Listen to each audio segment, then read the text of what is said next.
Hi everyone, welcome to my channel, Go So Beautiful. My name's Becky, and today I just want to share what I've been working on in the previous week and some things I made before Christmas but didn't get to wear, and just a little bit of this and that. So, before Christmas, I wanted to make something for my sisters, and I had started this project last year when Izzy from Dizzy Quilts and Sews did a tutorial on this little Christmas mug rug. So I was planning to make mug rugs for several of my co-workers, and it came out to about 20, and of course I started cutting them out and sewing them up, and I did not get them finished. So I had all of these little pieces for these quilted mug rugs, and I never sewed them up. But this year I decided I'll make just a few for my sisters. And this is what mine looks like. I used a blue for the area around it, and then this little green with these little polka dots. And then I actually stitched a little star at the top with my sewing machine. I'm sure you could embroider something on there, and I think my machine does do some little embroidery, but I don't know how to use it yet. So I made these. I used a red on the back, and then I bought some coffee mugs, and I got some biscotti and a little tube of hand cream, like a purse size, and I wrapped the biscotti and the cream in the mug rug like this and tied it up, and then put it inside the mug along with a little K-cup for coffee or tea. In the case of my sisters, one of my sisters likes tea better than coffee, and they really liked it. And I've been using my mug rug just to have a nice little mat to put my coffee mug on. So this pattern came from Izzy from Dizzy Quilts and Sews. I'll link the tutorial in the description box if you're interested. And I believe she did several tutorials for different mug rugs depending on the season. But I was pretty pleased with how it came out. So that was one thing, and I really didn't do a lot of Christmas sewing, but the day before Christmas Eve, I decided I wanted to make something Christmassy. So I thought of my easiest pattern. I have a few T&Ts, and one of them is the Laundry Day Tee from Love Notions. And I remembered that I had gotten this Christmas fabric, I don't know whether it was last year or the year before, and I never did anything with it. It's just this red with these Christmas trees. And initially I made the tunic length Laundry Day Tee, and I put it on, and I had leggings on, I think, and I just didn't like the way it looked. So I cut it off to a shirt length, and I used the cowl neck neckline, which was pretty easy to sew.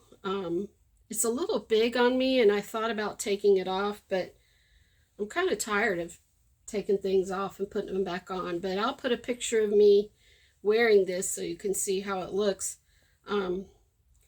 I guess I'll just have to save it for next year because Christmas is over. So anyway, that was fun to make, and I didn't wear it because I just got tired. I ran out of steam and didn't feel like hemming it. So, and I wasn't sure if I wanted it that long. But anyway, now I have something to wear next year. Another thing, what I worked on this week, and I mentioned this in last week's video, I wanted to make Butterick B6865. That's view A. And these are sized for stretch knits, and I had some black ponte, and who doesn't need a pair of black ponte knit pants? So I checked the sizing on this, and according to the sizing, I needed a 2X, which is 24-26. And I thought when I was cutting it out that it looked big. So of course when I put it on, it was way too big. So I took it apart.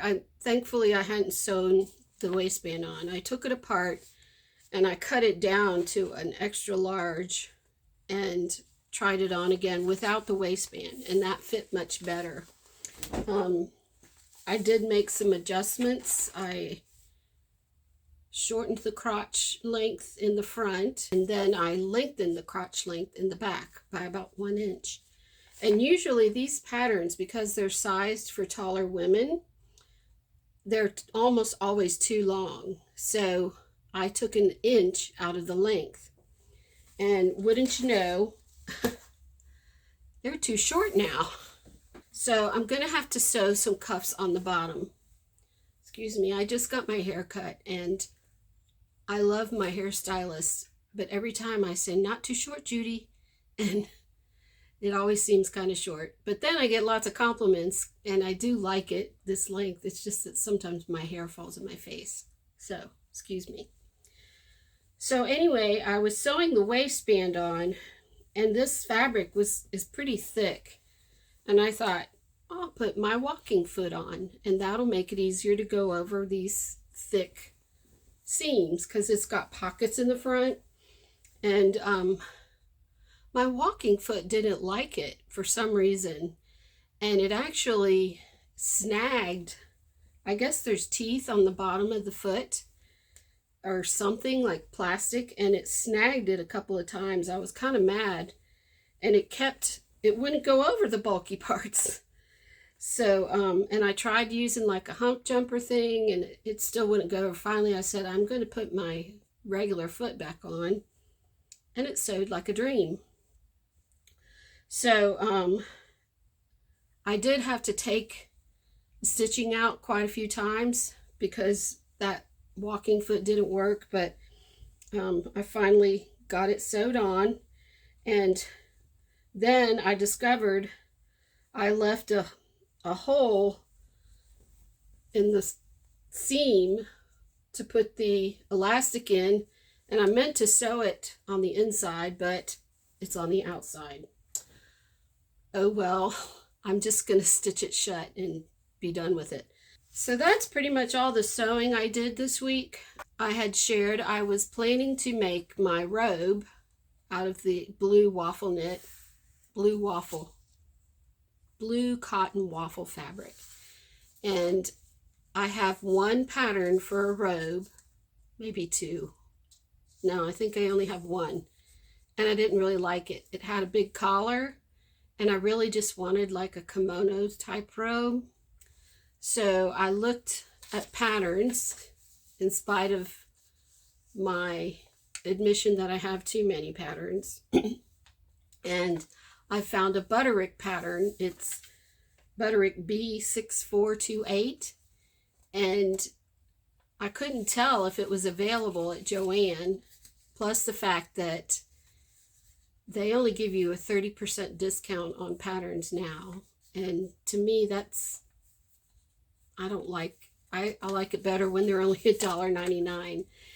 And of course, they're not having a pattern sale, or at least if they were, I didn't realize it. So I went to the Simplicity website, and it was $13 some, 13 and change.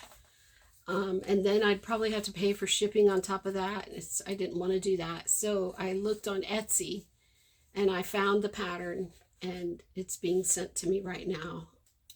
Now, it's New Year. Everybody's talking about their goals for the year and what they're going to sew and their Make 9 plans. And last year I made a Make 9 list, and I don't know if I sewed any of the things up or not, but I'm not going to make a Make 9 list this year because I never know what I'm going to make until I want to make something.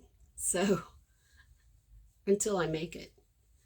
So anyway, I've decided to forego the make 9 list. But one thing I am going to try to do, and I sort of did this last year, is keep track of what I do make. And I would write down in a calendar, I had a little journal, and I would write down what I did each day, what I sewed on. But what I really need to do is make notes in addition to what I've sewn, and make notes about any alterations or problems or things that I did.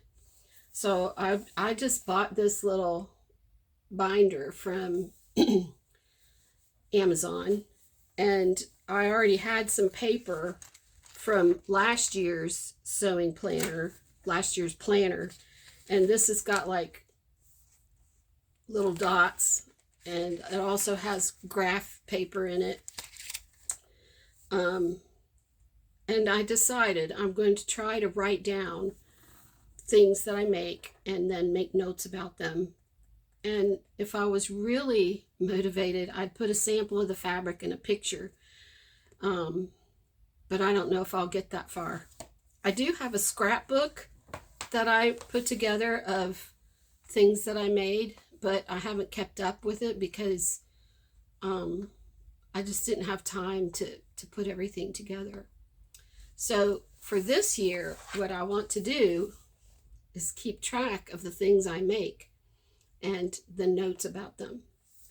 Other things I'm hearing people or other YouTubers share that they want to do for the year 2024 is they may have a make 9, but even more than that, even if they don't have a make 9 list, people are saying they want to make clothes that they know they're going to wear. And I think that's really important because I know for myself, I'll see something, a new pattern or something that somebody else has made, and I'll think, oh, that's so cute. I want to make it for myself. I've got to have it. And I do try to think about how it's going to look on me. You know, what looks good on the model may or may not look good on you. I'm sure you all know that. I don't need to tell you that. But I am going to be a little bit more conscious of what I like to wear and what is comfortable for me. So that's really all I have to say about that. If you have any comments or things that you think about when you decide what you're going to sew, let me know in the comments. I'm curious to know.